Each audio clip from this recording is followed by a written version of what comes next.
And I hope, sabi ko, well, magsalta na sa, Zaldi ng apostat ka na. Itodo mo na, i-apostate mo na yung statement. Diba? Sinabi natin yan. Pero may sarili siyang galaw. Ayan muna natin siyang galaw. Okay? So, balik ako doon sa mga sagot. You talk about persona non grata, bang China. What did you do with that?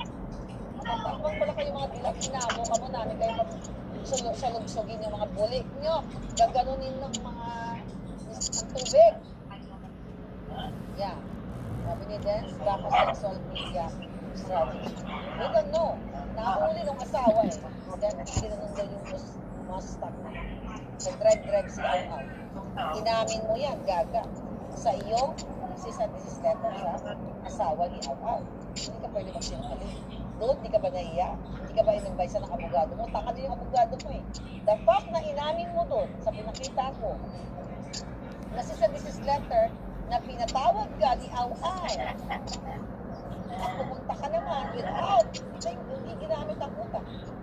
Kisihodang libre yan, kisihodang, breastfeeding program ang gagawin ninyo, di ba?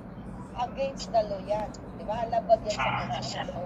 So, inamin nyo, babayan, susugat. Ganito yung mga sa gobyerno. Kaya naman, na-expose ni Maharlika, kaso na naman si Maharlika sa NBI.